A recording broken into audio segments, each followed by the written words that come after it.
So hello guys, welcome to my YouTube channel, The Medical Universe. So today we are going to know that how to check BP at our home. तो आज हम सीखेंगे कि घर पे अपना blood pressure कैसे check करें।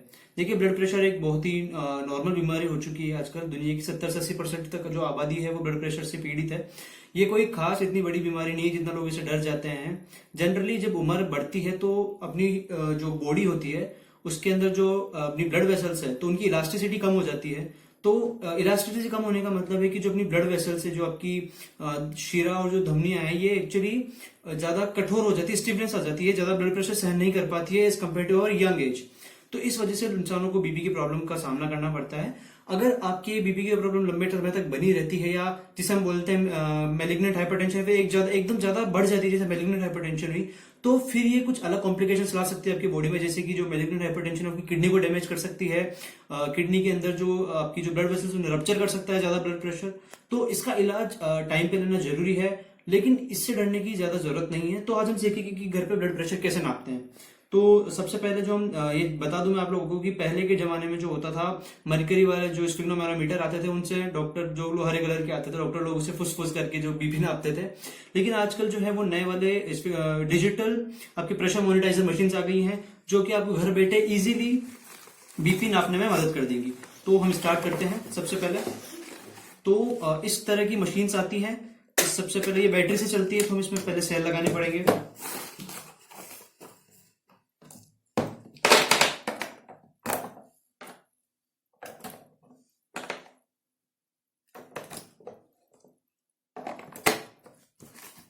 तो हमने इसे लगा दिए हैं। इसका पूरा सेटअप होता है। ये जो इसका कफ होता है, हैंड कफ सिस्टम, ये जो पट्टे टाइप का होता है, इसे खोलना है। ये जो डिजिटल प्रेशर मॉनिटाइजर आता है, तो उसके साथ में ये जो आपकी नॉब आती है, पिन आती है, उसको आपको यहाँ पे इंसर्ट करना पड़ेगा सेल लगाने के बाद में। इंसर्ट करने के बाद में अब देखिए, सबसे पहले बात मैं बता दूं कि जो नॉर्मल ब्लड प्रेशर होता है वो होता है सिस्टोलिक और डायस्टोलिक। तो सिस्टोलिक जिसे हम नॉर्मली बोलते हैं 120-80 जो होता है नॉर्मली, तो 120 का मतलब होता है सिस्टोलिक प्रेशर, और 120 जो होता है वो आपका सिस्टोलिक ब्लड प्रेशर होता है, और 80 जो होता है वो डायस्टोलिक ब्लड प्रेशर होता है। अगर 120 से ज्यादा होती है आपकी बीपी तो उसे हाइपरटेंशन का नाम दिया जाता है, और अगर 120 से कम होती है और 80 से कम होती है आपकी बीपी तो उसे हम लो बीपी का नाम देते हैं। तो जनरली हम देखेंगे कि कैसे ब्लड प्रेशर नापा जाए। तो सबसे पहली बात तो जनरली हम लेफ्ट हैंड में मापते हैं, लेकिन आप राइट में भी माप सकते हैं, इसमें कोई प्रॉब्लम वाला कोई इशू नहीं है। तो सबसे पहले हम एनाटॉमिकली हम जानते हैं कि जो हमारा एल्बो होता है, यहाँ पे जो क्यूबिटल फोसा होता है, तो यहाँ से ब्रेकियल आर्टरी निकलती है। तो आपको ये ध्यान रखना है कि जो ये जो वायर निकल रहा है, जो प्रेशर वाला जो वायर है, तो वो जो है वो आपकी कोहनी के ऊपर साइड और जो बिल्कुल बीच वाला एरिया यहाँ पर होना चाहिए। आपको ये जो कफ है इसे टाइटली यहाँ से बांधना है, इस तरह से कफ को आपको टाइटली बांधना है, और इस तरह से बांधना है कि ये जो वायर जो निकल रहा है वो बिल्कुल आपके कोहनी के ऊपरी भाग के बिल्कुल बीच से निकले, ताकि ब्रेकियल आर्टरी का जो प्रेशर है वो बिल्कुल एक्यूरेट आए।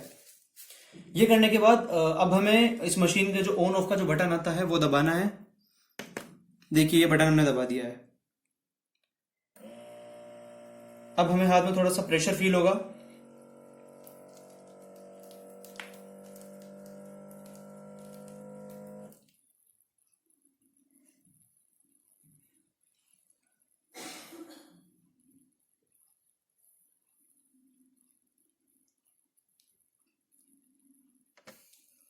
देखिए, तो गाइज मेरी बीपी आई है 130 93। इसका मतलब है कि मेरा सिस्टोलिक ब्लड प्रेशर जो है वो 120 से ज्यादा है, और मेरा डायस्टोलिक ब्लड प्रेशर जो है वो 80 से ज्यादा है। इसका मतलब अभी मेरी बीपी ज्यादा आई है। देखा जाए तो जो अमेरिकन सोसाइटी ऑफ हाइपरटेंशन जो गाइडलाइंस निकालती है उसके अकॉर्डिंग देखा जाता है कि 120 से 130 तक अगर किसी की बीपी आती है तो वो प्री हाइपरटेंशन कंडीशन होती है। इसमें किसी पेशेंट को घबराने की कोई जरूरत नहीं होती है। 130 के ऊपर जो बीपी आई, जैसे कि 130 या फिर 131, 135, 140 तक अगर किसी की बीपी, इसकी अगर कोई ऊपर बीपी आती है तो उन पेशेंट्स को थोड़ी टैबलेट्स लेने की जरूरत होती है। टैबलेट्स भी नॉर्मल चलती है जो लंबे समय तक चलती है। तो इस तरह से हम बीपी को नापा जाता है, और इससे घबराने की कोई जरूरत नहीं है, कोई डरने वाली बात नहीं है, नॉर्मल है। अगर कभी आप स्ट्रेस ज्यादा है, फिर आपको कोई परफॉर्मेंस एंग्जाइटी है, आपके ऊपर कोई प्रेशर है, तो जनरली उस स्ट्रेस की वजह से आपकी बीपी कभी कभी बढ़ जाती है, बट इससे कोई डरने वाली बात नहीं है, ये बाद में नॉर्मली भी हो जाती है। So this is all for today. So please subscribe my channel, The Medical Universe, and stay tuned to my channel for more updates. And I'll keep you posting about the new notes, new news about the latest news about the new medical examinations and all the competitive exams of PG entrance.